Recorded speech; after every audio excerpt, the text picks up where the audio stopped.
Hi to all. ఈ వీడియోలో నేను డిస్కస్ చేయబోయే టాపిక్ హెచ్విజెడ్ రియాక్షన్. ఇది ఇంటర్మీడియట్ సెకండ్ ఇయర్ ఆర్గానిక్ కెమిస్ట్రీలో ఉన్నటువంటి one of the important reactions అనమాట. సో హెచ్విజెడ్ రియాక్షన్ అంటే ఏంటి అంటే, బిఫోర్ గోయింగ్ టు రియాక్షన్ ఈ హెచ్విజెడ్ అంటే ఏంటో చూద్దాం. హెచ్ అంటే హెల్, వి అంటే వోల్హార్ట్, జెడ్ అంటే జెలెన్స్కీ. వీళ్ళు ముగ్గురు ఎవరంటే సైంటిస్టులు అనమాట.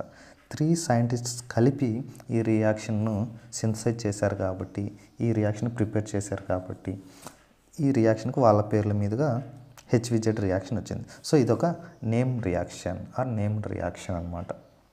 మరి ఏం జరిగింది ఈ రియాక్షన్లో అంటే, ఆల్ఫా హ్యాలో కార్బాక్సిలిక్ యాసిడ్ను ప్రిపేర్ చేస్తారనమాట. ఆల్ఫా హ్యాలో కార్బాక్సిలిక్ యాసిడ్ను ప్రిపేర్ చేస్తారు. Preparation of alpha halo carboxylic acid అంటే ఆల్ఫా హైడ్రోజన్ ఉన్నటువంటి కార్బాక్సిలిక్ యాసిడ్ పైన ఒక హ్యాలోజన్ను ఆల్ఫా పొజిషన్లో ఇంట్రడ్యూస్ చేయడాన్ని ఆల్ఫా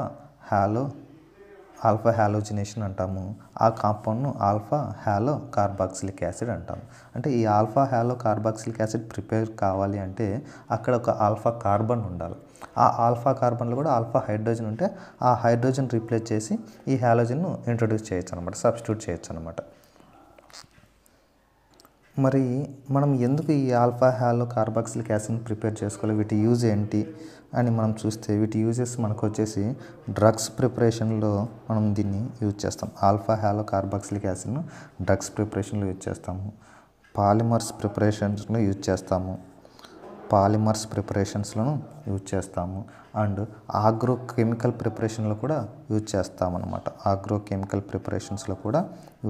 ఇట్లా నెంబర్ ఆఫ్ యూజెస్ ఉండబట్టి మనము ఈ alpha halo carboxylic acid preparation చేసుకోవాల్సిన అవసరం అయితే ఉంది. మెయిన్గా ఏది చూసినా కూడా మనం ఆర్గానిక్ కెమిస్ట్రీలో that is use mainly for drugs preparation చేసుకోవడం కోసమే వీటన్నిటిని కూడా ఇప్పటివరకు మనం చెప్పుకున్న అన్ని రియాక్షన్స్ కూడా మేజర్గా డ్రగ్స్ ప్రిపరేషన్కే ఉంటాయన్నమాట. సరే, మరి ఈ రియాక్షన్లో ఏం జరుగుతుందో ఒకసారి మనం గమనిస్తే, carboxylic acid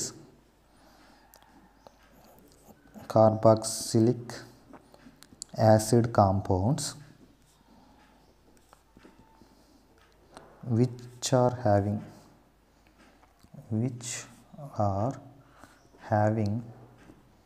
alpha hydrogens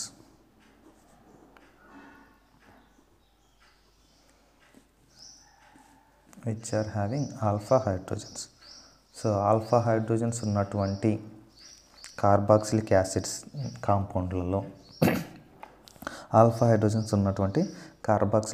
కాంపౌండ్స్లో alpha పొజిషన్లో హ్యాలోజన్ ఇంట్రొడ్యూస్ చేయాలి. సో దాన్ని ఆల్ఫా హ్యాలోజినేషన్ చేయడం అంటాం అనమాట. So alpha హ్యాలోజినేషన్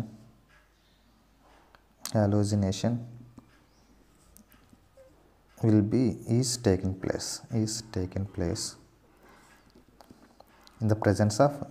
place in the presence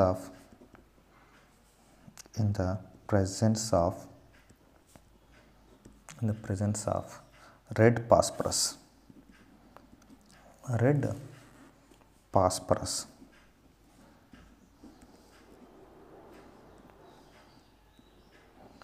red phosphorus ప్రెజెన్స్లో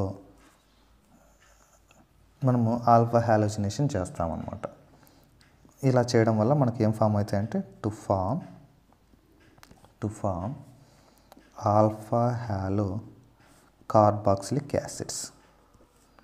very easy reaction అనమాట, ఈజీ అండ్ ఇంపార్టెంట్.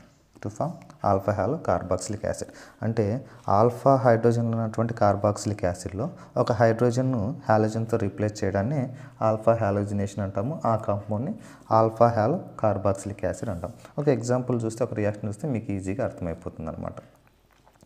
సపోజ్ నేను ఆల్ఫా హైడ్రోజన్ ఉన్నటువంటి ఒక కాంపౌండ్ తీసుకుంటున్నాను, ఆర్ CH2COOH. ఇది ఒక ఫంక్షన్ గ్రూప్, ఇది ఒక ఫంక్షన్ గ్రూప్. ఈ ఫంక్షన్ గ్రూప్ పక్కన ఉన్నటువంటి ఈ కార్బన్ ఆల్ఫా కార్బన్ అంటాం. ఈ ఆల్ఫా కార్బన్ పైన ఉన్నటువంటి ఈ హైడ్రోజన్స్ ఆల్ఫా హైడ్రోజన్స్ అంటాం. ఒక హ్యాలోజన్ తీసుకుంటున్నాం. ఈ హ్యాలోజన్ ఏమైనా ఉండొచ్చు. హ్యాలోజన్ ప్లేస్లో మనము క్లోరిన్ కానీ బ్రోమిన్ కానీ తీసుకోవచ్చు అనమాట. దీన్ని నేను రెడ్ ఫాస్ఫరస్ ప్రెజెన్స్లో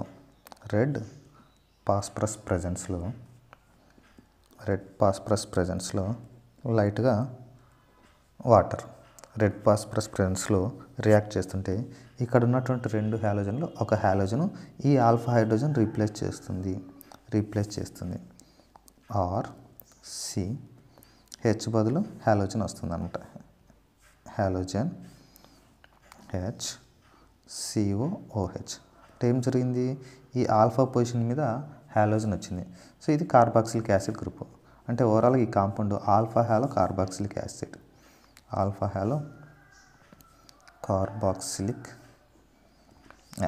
కాంపౌండ్. సో ఇది carboxylic acid compound,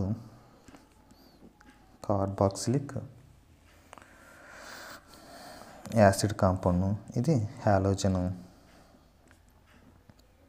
carboxylic acid కాంపౌండ్ను హ్యాలోజన్తో react చేస్తుంటే in the presence of red phosphorus ఆ కార్బాక్సిలిక్ యాసిడ్లో ఉన్నటువంటి ఆల్ఫా పొజిషన్ పైన హ్యాలోజన్ వచ్చేసి అటాచ్ అయింది. అప్పుడు ఆల్ఫా హ్యాలో కార్బాక్సిలిక్ యాసిడ్ అనే కాంపౌండ్ ఫామ్ అయింది. దీన్నే మనం ఏమంటామంటే ఈ రియాక్షన్ని HVZ రియాక్షన్ అంటాం. అంటే హెల్లు వోల్హర్డ్ జెలెన్స్కీ అనే 3 సైంటిస్టులు ఈ రియాక్షన్ను కనుక్కున్నారనమాట. సో అందుకే వాళ్ళ పేరు మీదనే దీన్ని HVZ రియాక్షన్ అంటాము. దీన్ని నేమ్ రియాక్షన్ అని కూడా చెప్పచ్చు అనమాట. నేమ్ రియాక్షన్ అంటే HVZ అనేది నేమ్ కాబట్టి నేమ్ రియాక్షన్ అని చెప్తామన్నమాట. సో సైంటిస్ట్ నేమ్స్ మీద ఏ అయితే పేర్లతో సైంటిస్ట్ నేమ్స్ మీద రియాక్షన్స్ ఉంటాయో వాటిని అన్నిటి కూడా మనం నేమ్ రియాక్షన్స్ అంటాం. సరే, ఒక ఎగ్జాంపుల్ కనుక చూస్తే ఇక్కడ హ్యాలోజన్ మనం ఏం తీసుకోవచ్చు, క్లోరిన్ కానీ బ్రోమిన్ కానీ తీసుకోవచ్చు అని చెప్పాను కదండి. సరే, ఒక ఎగ్జాంపుల్ తీసుకుందాము. CH3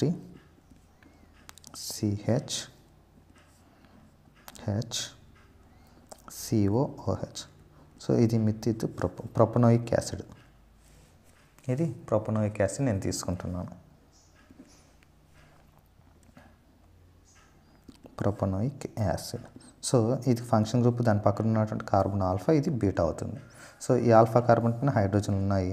దీన్ని ఒక హ్యాలోజన్తో రియాక్ట్ చేస్తున్నా, లైక్ క్లోరిన్తోనే రియాక్ట్ చేస్తున్నాను. In the presence of red phosphorus and water. సరే, ఇక్కడ చూస్తే ఈ హ్యాలోజన్స్లో 2 హ్యాలోజన్లు ఉన్నాయి కదండి, 2 క్లోరిన్లు ఉన్నాయి. ఒక క్లోరిన్ ఒక హైడ్రోజన్ రీప్లేస్ చేస్తుంది. CH3 Cl, ఇది H అలాగే ఉంటుంది. COOH. అంటే ఏం జరిగింది, ఈ ఆల్ఫా కార్బన్ పైన హ్యాలోజన్ వచ్చింది. అంటే అప్పుడు దీన్ని ఆల్ఫా పొజిషన్ క్లోరిన్ కాబట్టి alpha chloro methyl propanoic acid. Alpha chloro propanoic acid form అవుతుంది అనమాట. Alpha chloro propanoic acid. So దీన్నే మనం ఏం చెప్పొచ్చు అంటే HVZ రియాక్షన్ అని చెప్పొచ్చు. సో ఇదండి HVZ రియాక్షన్, వెరీ ఈజీ. ఏం జరిగింది, ఆల్ఫా హైడ్రోజన్లు ఉన్నటువంటి కార్బాక్సిలిక్ యాసిడ్ కాంపౌండ్స్ను హ్యాలోజన్తో రియాక్ట్ చేయాలి in the presence of red phosphorus. మనకు అప్పుడు ఆల్ఫా పొజిషన్లో హ్యాలోజన్ అనేది ఇంట్రడ్యూస్ అవ్వడం వల్ల అప్పుడు alpha halo carboxylic acid compound form అవుతుంది. సో దాన్నే మనం HVZ రియాక్షన్ అంటాం. సో క్లాస్ మొత్తం ఒకసారి screen shots or screen record చేసుకోండి. ఈరోజు క్లాస్ మీకు అర్థమైందని అనుకుంటున్నాను. Very easy and important. అర్థం కాకుంటే రిపీటెడ్గా మళ్ళీ వినండి. అప్పటికే అర్థం కాకుంటే మీ డౌట్ ఏంటో కామెంట్ సెక్షన్లో కామెంట్ చేస్తే దాన్ని కన్సిడర్ చేసి మరలా ఎక్స్ప్లెయిన్ చేసే ప్రయత్నం చేస్తాను. Thank you.